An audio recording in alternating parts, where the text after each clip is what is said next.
Greetings and welcome back, dear listeners, to another episode of the Lilly Lectures. I am your host, William Lilly, and today we have an intriguing case from my publication, England's Prophetical Merlin. The question today comes from a gentlewoman who seeks guidance on a matter close to her heart.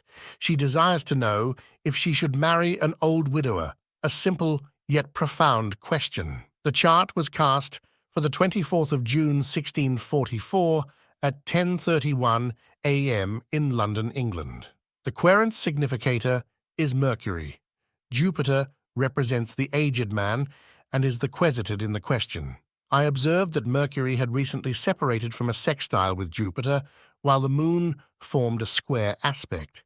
Based on this, I concluded that there had recently been some negotiation or discussion regarding this matter, which was confirmed. It seemed that the old man strongly advocated for it because Jupiter, being in his exaltation, received Mercury and formed a friendly trine with the rising degree. This was indeed the case. Furthermore, since the moon transferred its influence from Jupiter to Mars, and Mercury was heading towards a square aspect with Mars, I inferred that the young woman's feelings had shifted away from the old man. She desired someone with qualities likened to Mars, such as a military leader or a captain of soldiers, but her desires would face obstacles due to both Mars and the moon being located in unfortunate houses. Additionally, neither Mercury nor the moon had any dignities where Mars was positioned in terms of sign and degree. All this was acknowledged with tears. Because I found Saturn and Mars in the 8th house,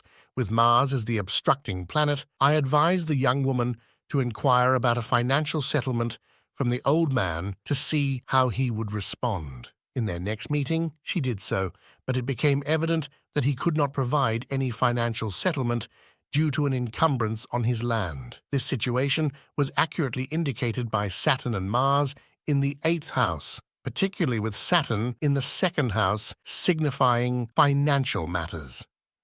Following this revelation, they decided to terminate any further discussions of marriage, just as I had told her.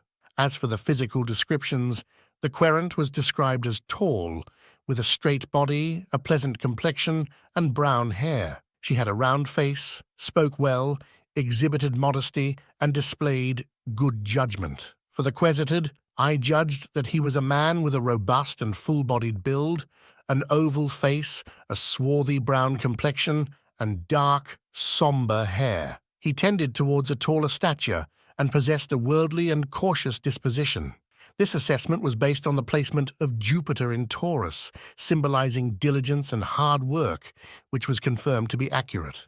And there you have it, another intriguing case dissected through the lens of astrology.